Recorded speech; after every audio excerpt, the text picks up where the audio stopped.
Welcome to the NBA Coast to Coast podcast brought to you by thelines.com. Coming to you from the West Coast, Josh Lander, joined by Nate Weitzer. He's on the East Coast. We've got 5 games here in the NBA on Thursday night. We're rolling along now. Got some best bets in this episode for you and some player props up in a separate episode. So make sure to subscribe to that page. Catch both of these videos each and every weekday as we're moving along throughout this NBA season. Not the greatest night here in the best bets, 1 in 3. We still have to get ourselves back over 500 in this one for the last couple of days anyway. But let's go ahead and kick things off here for the first look that you got for Thursday night, Nate.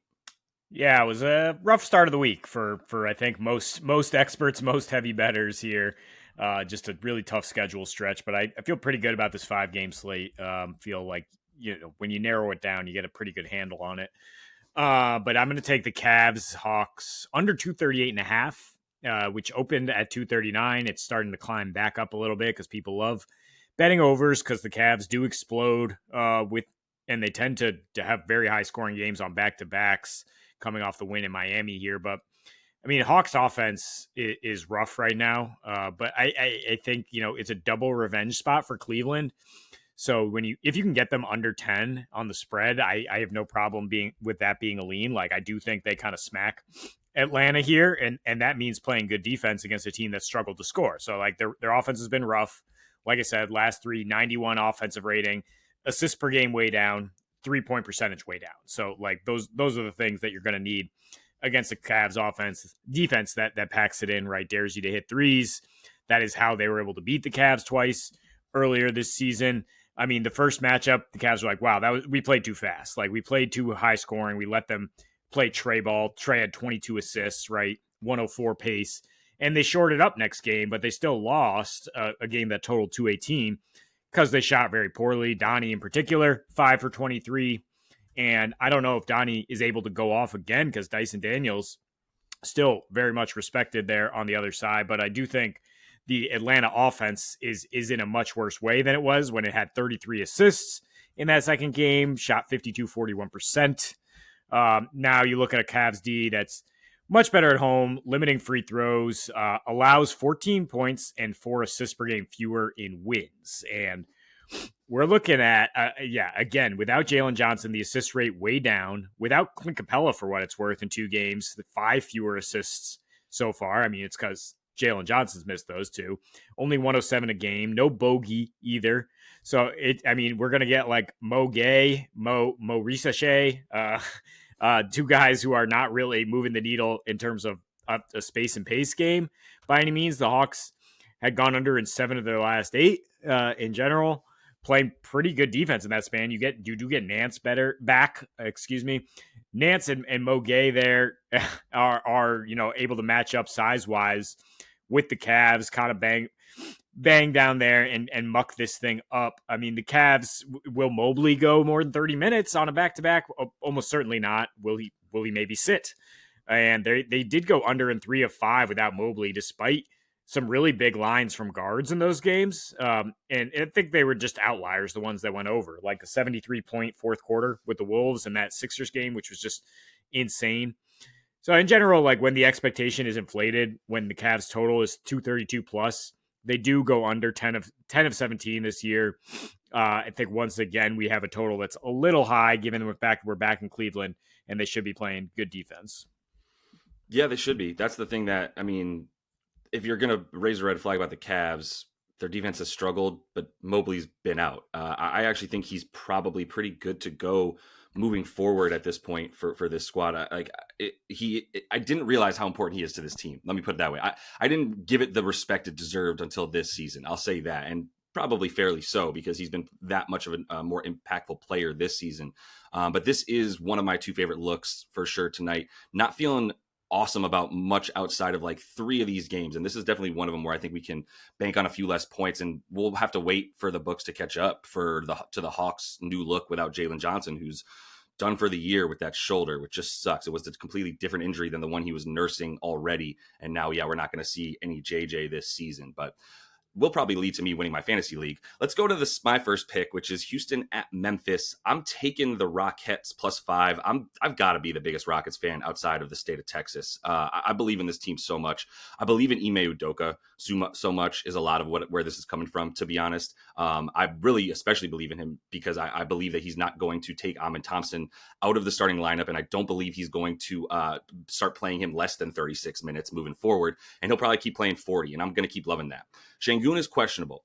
We do need him to play for me to love +5, and if we see him out, let's wait for that to climb up to like +8, maybe +7.5 at least, but like honestly, more Steven Adams just equals more offensive rebounds. And that is actually a big edge that you have here for the Rockets versus the Grizz, who are struggling on defense to rebound the ball. The Rockets have the number one offensive rebound percentage in the last 10 and the last 15 games, also in the top 5 on the season. Memphis is 23rd in defensive rebound percentage so far this year. They're 5th in allowing free throw attempt rate to their 5th worst, allowing free throw attempts in terms of the free throw attempt rate. And it's free throw attempts overall, because this is the fastest team with a bullet, right, in terms of pace. So anything you see about rate probably also means that the counting stats are also really, really high. So there's a lot of free throws available for the opposing team. And Houston has been attacking that rim. No coincidence that since Amen's been in the starting lineup, they've moved up from like 12th in free throw attempt rate to 5th. They've moved up from like 7th in offensive rebound percentage to number 1. They've gone up to the number 1 offensive rating, by the way, in the league in all of the games that Amen Thompson has started over the course of the last 10 or 11. So there's a lot there in terms of the way that this Houston team has sort of added this ability to attack the basket, which is what we've been waiting for a guy like Jabari Smith to do, was use his athleticism to do more than just go in from the shoot from the 3-point line. And so that's why we've seen actually an increase in the 3-point percentage for this Houston team over their last 10 as well, up in the top 10, because of the fact that they've opened up the ability for shooters to get right. Like there's guys actually driving to the hoop at this point, which means Dylan Brooks, Fred VanVleet, even Jalen Green to a degree, but mostly Fred and Dylan Brooks are getting open threes. Their catch and shoot stuff has gone up, and that's how you beat Memphis as well, right? It's the catch and shoot, and that was one thing for Houston that I was really worried about as I'm trying to pick them some futures and some ways to get them maybe to the Western Conference Finals for some nice odds and stuff like that. I was kind of worried a bit about their ability to limit to pass the ball, to get those spot up shots, to have ball movement around the perimeter. They had one of the lowest assist percentages on the season. And in the last 10, once again, with Amen helping open things up, that has allowed to drive and kick, and their catch and shoot and their ability to assist is really what I'm talking about here. It's not all one-on-one, Jalen Green, your turn, my turn with Fred. They've gotten into the top half of the league in terms of assist percentage as well over the course of this last 10 games with Amen out there. So it's going to be a good game. It's going to be an up and down game. I actually lean slightly to the under, despite both these teams playing with decent pace. They both know each other so well. There is an element to like they can limit what the other one wants to do pretty well outside of that offensive rebounding. If Houston crashes those boards well enough, they should actually win this game, to be honest. Yeah, it's once again an under spot for Memphis. We'll see if it actually, they come back to earth with their shooting. It's just so ridiculous how well they shoot sometimes, and then they just get their doors blown off. So situationally, though, coming off that blowout loss with 2 days of rest, this is definitely a Memphis spot. I mean, Houston at the end of a 4-game road trip, tough games in Boston and Atlanta where they're barely hanging on from a fatigue perspective. Because, I mean, even Amen and Jalen, who are like 21 years old, gonna get tired at this point. But, like, situation be damned with the Houston Rockets. Like, they are still 75% as away underdogs, still 64% with a rest disadvantage. Like, it just hasn't mattered. If you're going to get the points with this team right now, I suppose you take it because it's just such a grudge match every time these two teams play. And I do want to say, too, about the schedule, because I looked at what you're saying for Houston. The schedule makers are pretty kind to them from the standpoint that, yes, this is a rough stretch. They've had the hardest strength of schedule for the last 10, but they haven't had these like back-to-backs where it's like we're in Memphis one day after playing in Boston the day before. The Lakers and the Celtics, a couple of these other franchises have been getting screwed with the way that the schedule comes together, more so for who the opponent is and when you're playing them. So the way that they've got this spaced out for Houston, they've had a couple of days rest as well. So I felt good enough about it to the points that you're making as well. Yeah, that's fair. So we both like Orlando in Portland here. Another bounce back spot after they lost badly in Franz's return. I'm going to add Franz to score 20, and then you can get the alt line down to just -1.5 here because it is picking up a little steam out past the key number of 5 for Orlando.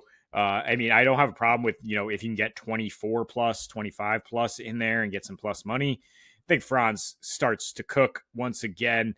I think Orlando wins if Suggs plays for sure. Like Portland, again, nice 6-game run.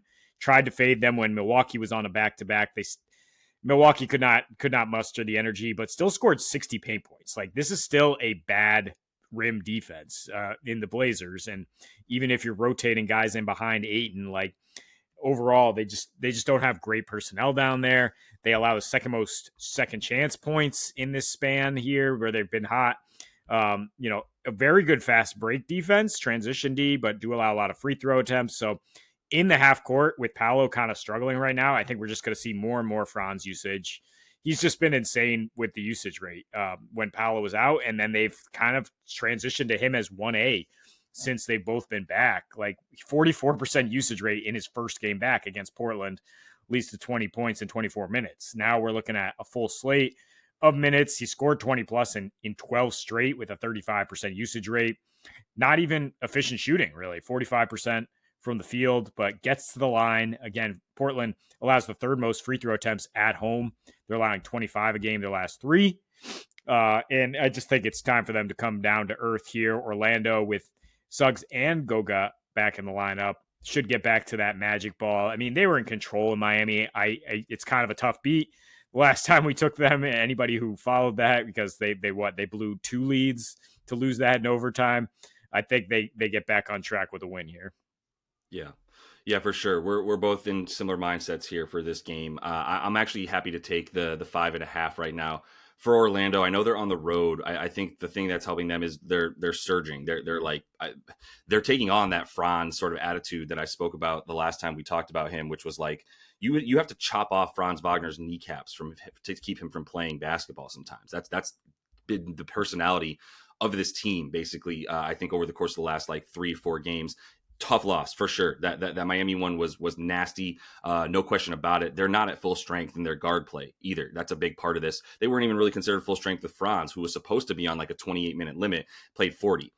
So yeah, go ahead and try and keep him off the floor. And then as far as him being back on the floor, yeah, everything opens up. I'm not ready to take him on the assist yet, but once we get full Jalen Suggs out there, once we get Goga fully going as well, and even Wendell Carter is obviously starting right now, but there's a lot to like. I really like this Orlando team, and I would have definitely just taken this for myself as well at 5.5. I mean, I did, but I would also just have brought it here. We're in the same frame of mind with this one, but let me close it out with a lean here because I don't love Minnesota to cover. They have not been sort of taking care of business, let's call it, when it comes to playing these bad teams. You mentioned it to me before the show. This team is not covering as favorites at all, and they're minus 7.5. Against Utah in this one. And Utah should be getting some guys back. So that's a part of this lean as opposed to making a bet on Minnesota is I don't know. Lowry's back. I don't know if John Collins is going to be back. I don't believe we're going to have Jordan Clarkson. Utah is as big of a just up in the air sort of lineup. We just don't know what to do. We don't know if we can believe probable tags. We don't know if we can believe questionable tags. So we've just got to wait a minute to see what's up. Sometimes Isaiah Collier's in the starting lineup. Sometimes he's not. But 7.5 is the line for Minnesota. They're 6th in net in their last 10. They've been playing a very good competition, 6th hardest strength of schedule in their last 10 games. They've upped their free throw attempt rate because they've also upped their ability to score inside 5 feet and attack the rim, not settle for jump shots in mid-range, which they were doing prior to these last 10 or so. 4th in threes. So it's really become threes and rim, either going to the rim with a lob or Ant trying to finish, or obviously the 3 ball out wide. But 27th for Utah. They're 27th limiting threes on the season. They're 25th in opponent free throw attempt rate. I just don't think Walker Kessler might not play. So if we do see Collins and Kessler out, I mean, man, now we're talking about Drew Eubanks and Filipowski versus, Nas, who's going to be back, and Rudy Gobert. I just like a lot more for Minnesota in this. If they're able to make their threes and they are showing a bit more efficiency on offense, they should be able to win this thing by double digits, but it's still not a team that I trust. So if there is actual NBA starters out there for Utah, then it's not quite as much of a confident bet in 7.5 there. Yeah, you always got to wait to bet on or against the Utah Jazz at this point because their lineup can just look completely differently once those starters are announced. So see where you're at there. I mean, I couldn't even trust Minnesota at minus 1.5 last night. It was a strong lean, and I wound up wound up going with the Mavs at -1.5, and sure enough, they get hooked. But the Wolves did take care of business against the Suns. The thing is that's a playoff rematch. That's a team that they really wanted to stick it to. Now they're playing, again, a team that you don't really respect necessarily, depending on what they trot out there. That being said, I don't think the Wolves usually sit anybody on back-to-back. So if they have a full squad and Utah is not playing those big guys, then go for it. Yeah, division record matters somewhere down the line for for playoff seeding. I don't know how far down the tiebreaker chain it goes, but I'm assuming you want to win a division game either way. But that is all the time we have for you in this one. Definitely make sure to check out the player props episode and subscribe to that page so you don't miss any of these videos we're bringing for you guys throughout the NBA season. And until we see you next, happy betting.